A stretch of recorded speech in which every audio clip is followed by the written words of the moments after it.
us on a busy afternoon as we begin a broadcast week here in the great Sirius XM 82. Nice to have you with us, Christopher Russo, along the way.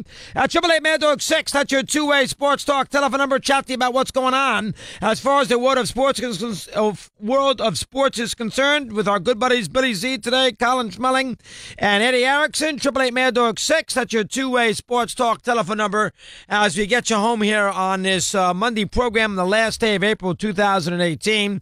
We have a lot to do, plenty of NBA to get to, plenty of NFL to get to. We'll do a little baseball today, too.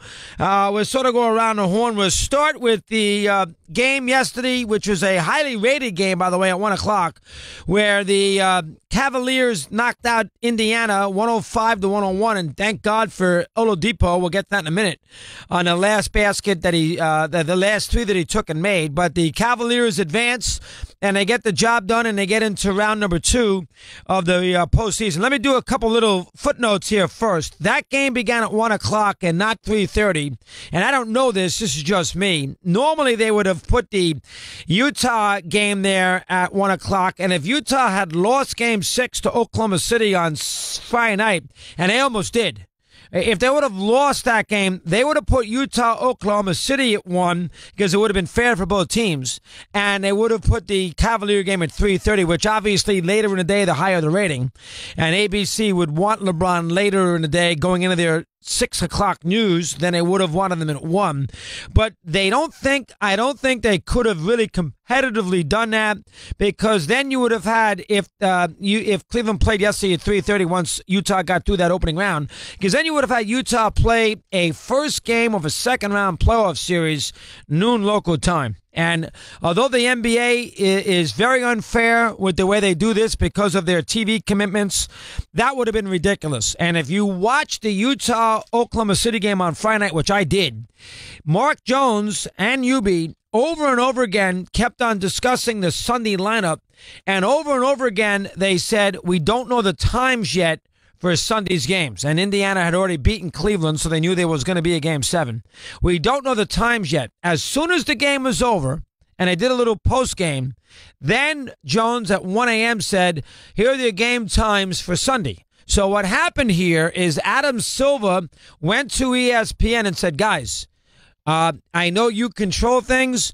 Do us a favor. If you put the Cavaliers at 3:30 and Utah at 1, we are going to get destroyed of making Utah play basically a morning game 24 hours after they advanced out of the first round. You can't do that to us. And I think ABC fought, and then I think eventually ABC relented. And that is why the Cavs played yesterday at 1 and Utah-Houston played at 3:30. As it turns out, they got what they deserved because Utah-Houston was a complete disaster. Why watch?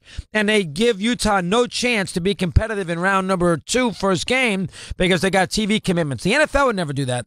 The NFL would never make a team, say, play a wild card playoff game on a Monday and then play the following Saturday against the Patriots. Never a chance. Because, well, you know what? We needed a Monday night game for ESPN in the postseason. Let's say theoretically that ESPN had a postseason game. They want to put it on Monday night. We can't do that to that team and then have them play 6 days later.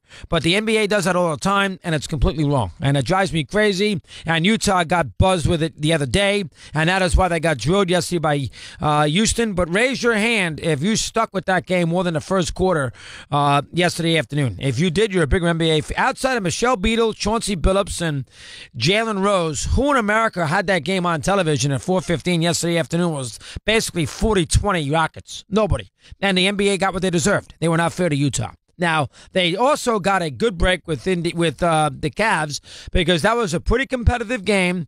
And let's face it, it was one of those games that LeBron just wasn't going to lose. I mean, that's the first way to that's the first explanation. Now, you could be a cynic, as my 16-year-old was, and said, and this is his quote, Colin Russo, the NBA, this is what we've always said for 100 years, the NBA is not going to allow LeBron to lose a first-round playoff game at home in a Game 7.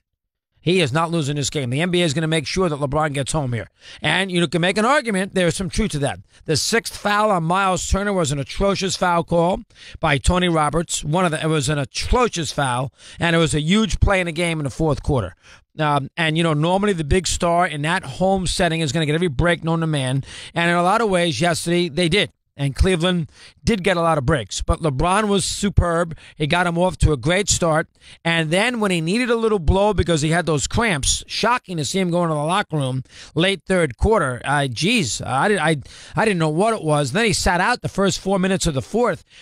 George Hill and Kevin Love, and, earlier it was Thompson, but those two specifically got them home.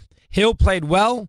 Played a very solid last 19 minutes, and Love made 3 huge baskets. He made he made a couple threes and a 2, got 8 big points, and the 2 of them in a little segment there early in the fourth quarter when they were in trouble, only with a 2-point lead, did an absolutely superb job and allowed LeBron to calm down, settle down, and come back in the game with a little bit of a working margin. And as it turns out, they finished off and they got through the game. And I love what LeBron said. everybody says LeBron's a diva. And everybody says, it's all a lot of LeBron drama.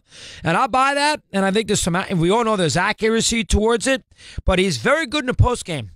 He's good with Doris Burke. Calls her by her first name, Doris. He does a good job at that. And he did a great postgame yesterday because he basically said those guys, George Hill and, obviously Love, there was somebody else, I forget who, Thompson, TT, he called him double T. He said they are the epitome of a professional. That is what a professional is supposed to do. You sit there, you sit there, you sit there, you sit there, you don't play. And then when you're called upon to be a professional, you got to respond. And LeBron said that and gave him all the credit in the world, and he's 1,000% right. When the Cavaliers needed a little boost and a little 5-minute window where LeBron could gather himself, they responded. He got a good start with Thompson with a double-double, and then he had a very good finish there with the 3 of them at the end. So you give LeBron credit for carrying his team for the most part, but that supporting cast, which we all know stinks, that supporting cast did a very, very good job when they had to do a good job. Simple as that. Indiana had a chance to win this series. I know Van Gundy said yesterday that he thought Indiana was the better team. Indiana is probably 1 through 12 the better team, but the issue is there's nobody on Indiana who is nearly, they don't have anybody who's good as LeBron. And, Victor Oladipo is what? The 10th guard in the Eastern Conference? You have to Kyrie Irving and, some of the, Harden in the league and Curry and Thompson and all those guys. What do you want to call them? The 10th best guard? Westbrook, people like that? 10th best? I mean, that's it. You're not going to beat the Cavs in that spot in Game 7 on the road with the 10th best guy leading your team. That's all there is to it. And Oladipo did a good job in the second half. I don't care. I know that Steve made a big deal that he was out and when LeBron was out. He can't coach the game, McMillan, with the idea of doing that. He's got to coach his team. He can't coach because where LeBron is. They lost that game. They lost that game in 2 different spaces, Indiana. They lost the game early when they fell behind by 14 or 16. On the road, falling behind by that much, when the tone of the game is set, when the officials then referee the game the way they're supposed to referee the game, very, very difficult to keep on climbing up the hill. That's number 1. And they lost the game, number 2, late third quarter, when they took their lead at 59-58, and they did not establish a lead going into the fourth quarter. They were down by 2. In that spot, when they outscored the Cavaliers 18-4 to start the second half, I think they were down 11 at the half. So they were up 3. I thought it was even up 1. I think they were up 3 then because they were down 54-43 at the half, and they outscored them 18-4. So let's do the math. That's 61-58. That is where Indiana went from 61-58 to down 2 at the end of the quarter. That swing cannot happen if you want to win that kind of game. That cannot happen if you want to win that kind of game. LeBron, we all know he's brilliant. I mean, what can you say? He's so physically imposing.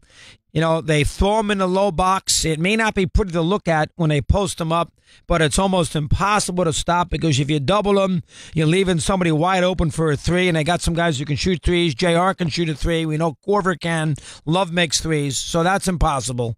And then if you go one-on-one there, they can't guard him, and at the worst, he gets to the free throw line. And then a guy like Dwayne Stevenson, who, one day you love him, next day you can't stand him. He does something stupid, and he gets in foul trouble, gets a technical, and what have you. And, they advance. Again, you can be a cynic, and you can say the NBA is not allowing LeBron to lose that game. And, they're not saying that, but there is that sense to have the huge star the lunch pail, the meal ticket. Let's call it like we see it.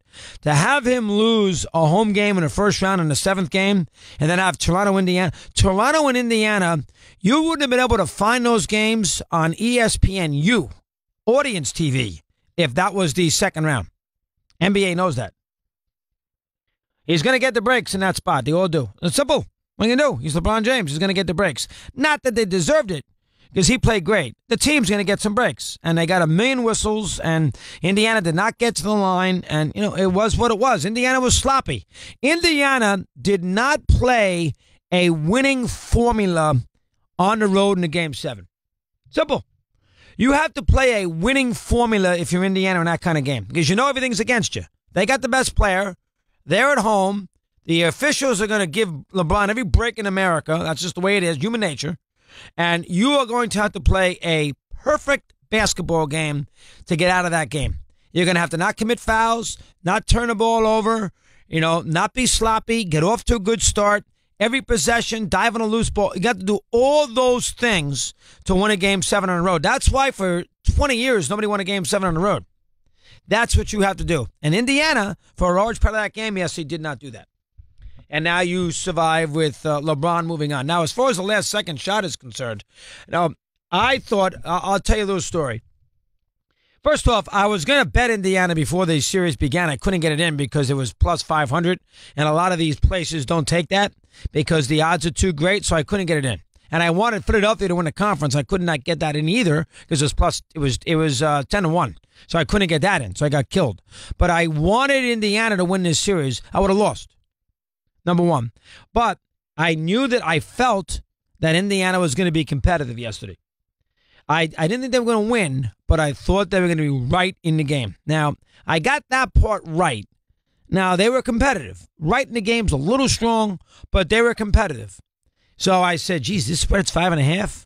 That's too many. So I grabbed the 5.5. Now, I played as awful a tennis doubles and a set of singles between 11:30. I didn't go to church. Maybe that's the reason. I played as badly as you can play between 11:30 and 1:30. So I came back in a complete funk. And I said, watch this. I am going to have myself a rotten Sunday afternoon. A, the weather stinks. B, I don't care about Utah, Houston. I'm not into baseball right now. Watch Indiana lose this game by 30. So the sting of the tennis was eliminated when Oladipo, bless his heart, ran down the court with 6 seconds to go and knocked in a three. Because the score at the time, if you didn't know, was 105-98. So I needed a basket in the last 6 seconds after George Hill missed one of 2 free throws.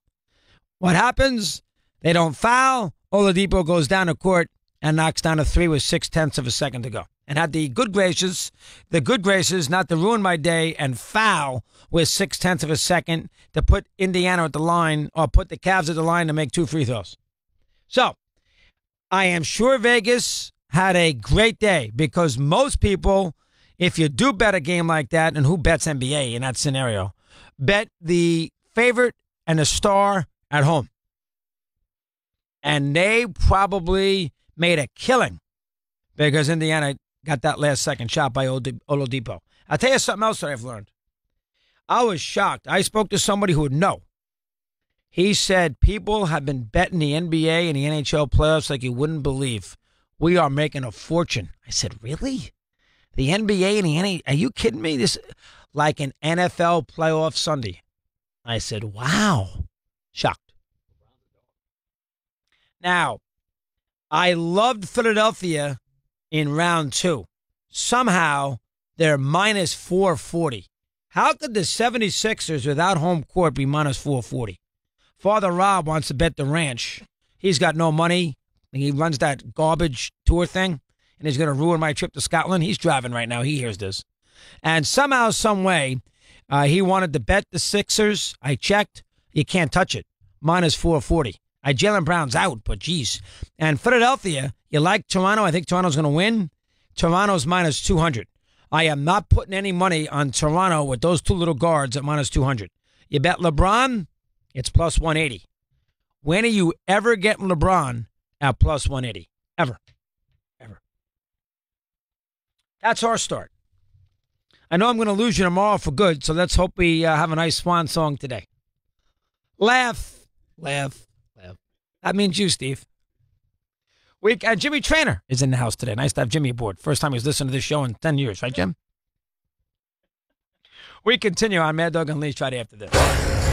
You've heard from the